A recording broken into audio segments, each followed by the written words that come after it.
2 मे 2026 केरल रे एमपीएस पढ़ुवा एक छात्र निज बापा को एक मेसेज पठे जो मेसेज रे एक फाइल थिला एवं ता सहित गोटे मेसेज लिखाई यह मो सांग सिकरू पठे हस्टेल छात्र छात्री मानक बांटी दियो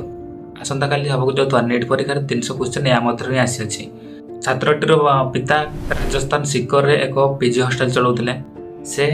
से दिन कौन से प्रतिक्रिया कले ना किंतु ता परदिन सकाळे से हस्टेल छात्र छात्री मानक से पेपर टी बांटी देले जेतले एग्जाम सरला एग्जाम किछि दिन पर से पेपर को नहीं पाखरे थिबा कोचिंग इंस्टीट्यूट रो टीचर को देले एवं कहले जे एथरु केतोटी प्रश्न नीट एग्जाम रे आसीथिला शिक्षक जेतले से पेपर को नीट पेपर सहित मेळैले सेतले से जहाँ कहले आपण माने सुनले भी आश्चर्य होइजबे बायोलॉजी रो 90 क्वेश्चन रो 90 सारा क्वेश्चन से पेपर आसला एवं केमिस्ट्री 45 सारा क्वेश्चन मध्य से पेपर आसला अर्थात नीट एग्जाम रे 180 क्वेश्चन थाए सेति मध्यरु 135 क्वेश्चन से लीक पेपर थिला नीट एक छोट मोट परीक्षा नुहे जे माने जानि नांती मुसान को जणे दूजी नीट एक एमिति परीक्षा जे कि 22 लाख रो अधिक पिलांको भविष्यत निर्णय करे एहा हम देशर मेडिकल एंट्रेंस एग्जाम छात्र माने एई परीक्षाटी पास हला परे से डाक्तर हुअंती सेई डाक्तर को हाथ रे हमर जीवन रो दायित्व रही थाए किंतु एई पेपर एग्जाम रो गोटे मास पूर्व ही लीक होबा को आरंभ होई एही कारण रो ही एनटीए अर्थात national testing agency NEET exam को बातिल कर दिथिले एही पेपर लीक पछरे एमिति एक लुकर हाथ अछि जार सोशल मीडिया रे बड़ बड़ नेता सहित फोटो देखा मिले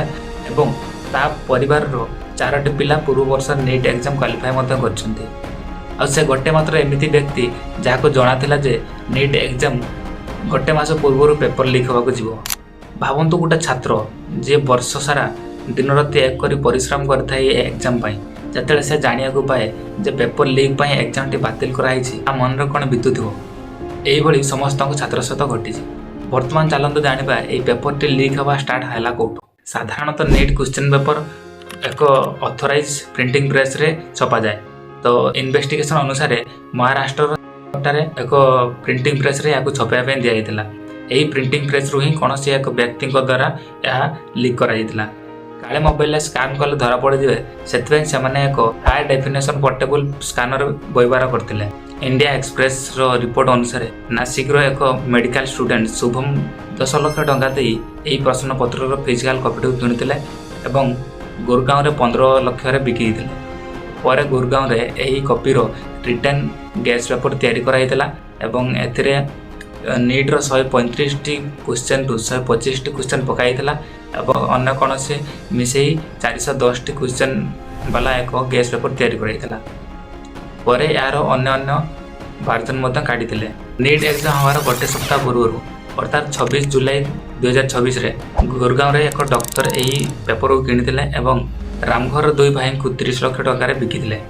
सेही दुई भाई नाम है मांगीलाल एवं दिनेश बिवाल से दी जन मध्यरु जड़े सिकर रे थिबा निज पुओ जे के नीट प्रिपरेशन करता तापा को यही पेपर टी को पठेइथिले कथा एतिके सरी नथिला 29 जुलाई सुधा से माने एस्पिरेंट को यही पेपर बिकिया को आरंभ कर देते सिकर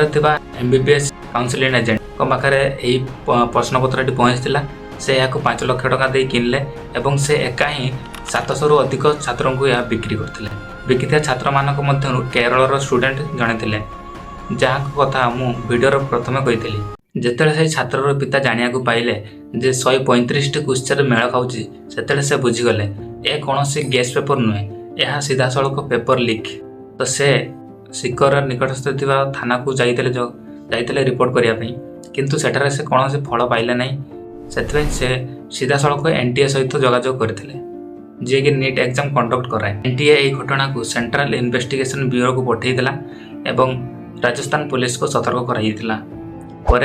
एसओजी अर्थात स्टेट ऑपरेशन ग्रुप आरंभ होइतिला से इन्वेस्टिगेशन स्टार्ट कले से लगिला कि यह गोटे इनसीडेंट जो से गैस पेपर को फॉलो कले से देखा पाइले यह प्रबल मात्रा व्हाट्सएप रे फरवर्ड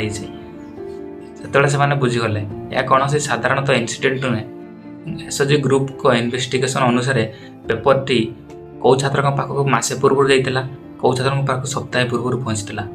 तो भावंतु गोटे नीट पेपर मासे पूर्व लीक होबार लगी एवं आमर सिस्टम सरकार कौन भनक लगी शेष में मे 12 तारिख दिन एनटीए घोषणा कला NEET एग्जाम पुनर्बार हम एवं एथिपाई कैंडिडेट को कौन एक्स्ट्रा फी देवाक पड़ो ना। एथिरे प्रश्न उठुଛି जे पेपर भाइराल करथिया व्यक्ति जहाँकर परिवार 4 जन पूर्व वर्ष NEET क्लियर करथिले कौन से वर्ष भी पेपर लीक होता कि यह तो जिते भल भाव इन्वेस्टिगेशन करा जना पड़ो। किंतु मोर सरकार गोटे मात्र प्रश्न वर्तमान री एग्जाम हम यही समय छात्र मैंने जो मेंटाली और इमोशनाली प्रेशर सहे तार दायी किए हम। जदि आपण भी गोटे स्टूडेंट कि पेरेंट्स यही सब देखी हेल्पलेस अनुभव करछंती यह स्वाभाविक कथा अटे। तो से कौन सी गोटे एग्जाम उपर निर्भर रुहतु नहीं, बेकअप प्लान निजर रखंतु। रोचे जय जगन्नाथ।